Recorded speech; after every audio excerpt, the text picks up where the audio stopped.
Inter-TV channel dedicated to the celebration of the days of Kiev. Kiev, the mother of the Rus cities, the Great Patriotic War. On the very first day of the Great Patriotic War, the fascist aviation ravaged Kiev with a series of horrible attacks. At the beginning of July, German tank and mechanized formations broke through the Soviet defense line to the east of Novograd-Volynsk and approached the capital of Ukraine. The southwestern front troops were divided into two groups. The northern group and the 5th Army advanced towards the town of Korostin. The southern group, the 6th and the 12th Armies, were isolated by the German army from the basic forces near Uman. At the beginning of August, when retreating, these two armies were encircled and suffered huge losses. According to the German data, over 100,000 our soldiers were taken prisoner. But the attempts of the Germans to take Kiev by storm proved unsuccessful. Kiev capitulated on the general headquarters order only after the German command had redeployed considerable forces from Moscow direction, took on the flank of the southeastern front, and encircled its four armies. According to the German estimates, 6,500,000 Soviet soldiers were taken prisoners. On the 19th of September in 1941, Germans entered the city. 5 days later, buildings in Khreshchatyk, mined by the Soviet army during their retreat from the city, began to explode one after another. Series of terrible explosions destroyed the buildings of Children World Store, ruined the circus situated in Karl Marx Street, presently Gorodetsky Street, the Continental Hotel with the headquarters of the German garrison, and the adjoining blocks. Bottles with inflammable mixture were kept in attics of many houses since the time of defense. They did their job. The German troops set pumps at the Dnipro and laid a hose, but some of Kiev residents cut them. Buildings were blowing up. Khreshchatyk was almost wiped off the face of the earth. Inhabitants of neighboring houses were watering roofs to keep their homes safe from fire. No more attempts to extinguish the flame were made. It had been raging for 4 days. The command of Einsatzgruppe Z took the advantage of these events to deal with Jews. On the 28th of September, about 2,000 announcements were made in the city.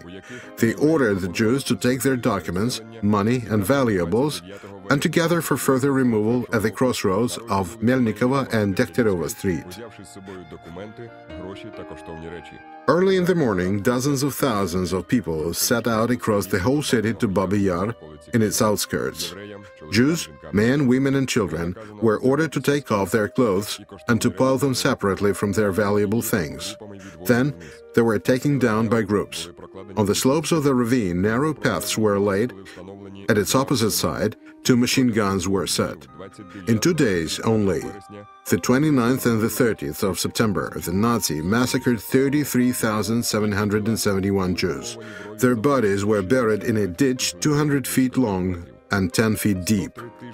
For 103 weeks in a row, every Tuesday and every Friday, Hitlerites herded people for execution in Baby Yar, notwithstanding their nationality.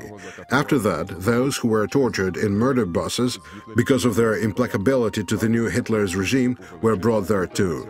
Baby Yar became an enormous international common grave. For 2 years, it had been a place of mass executions, since the 29th of September of 1941 up to the 29th of September of 1943. In the summer of 1943, Germans began to cover their tracks. Prisoners of Sedets camp, situated 300 yards away from Baby Yar, were made to dig huge graves and to burn bodies of the shot people. According to Ukrainian historians' estimates, about 150,000 people were exterminated in Baby Yar during the time of occupation. Some documents give an official number of 220,000 victims. At the end of September of 1943, the troops of the First Ukrainian Front, under the command of Nikolai Vatutin, moved out to the Dnipro in the area of Kiev. The forced crossing of the river brought a capture of 2 places of arms in its right bank. That to the north of the city at Lytysh-Vyshgorod line, and the other one to the south at the area of Bolshoi Bukrin. The Soviet army offensive from Bukrin bridgehead wasn't successful, as its small size hindered the sufficient concentration of troops and military equipment, and the enemy had strong defense line at their disposal.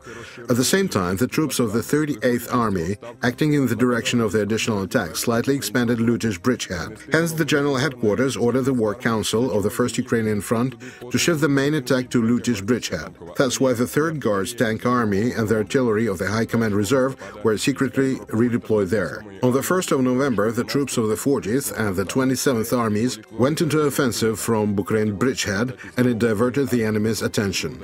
On the 3rd of November, following a strong artillery preparation and the attacks of the 2nd Air Force Army, the 38th Army and the 5th Guard Tank Corps struck their main blow from the Lutish bridgehead and broke the enemy defense line for 3 to 7 miles. The first tanks of General Rybalka entered the city of Kiev and Askold, Olga and Sviatoslav, Vladimir and Yaroslav, Voivod Dmitry and Bogdan Khmelnytsky, Petro Mohila and Mikhailo Hrushevsky from Nivki along the Tankova Street. Today, it's a narrow, crooked path hidden between the hills of Beresteyski Park. Those tanks came to return freedom and glory to Kiev, the mother of the Slavic cities. At midnight, the Soviet units broke through the center of the city. Kiev had been liberated by 4 o'clock in the morning of November the 6th. This project of Inter-TV channel tried to tell about more than a 1500-year-old history of Kiev, basing on written sources and officially acknowledged historical facts. Coins and things found on the territory of the present-day Kiev, however, testify that the history of the mother of the Slavic cities began not in the middle of the 1st century AD, but at the turn of the millennium. Kiev happens to be not 1,500 years old, but 2,000-year old. Can a church legend written down in 1116 by Father Superior Sylvester prove it? According to Christian mythology, Apostle Andrew ascended a high hill at the place of future city and put a cross at that spot, predicting that a big city would arise there. Who knows what had truly happened? But the truth is there only for those who search for it. Let's search together. The project is authored by Valery Babich. Script: Alexander Babich, Valery Babich.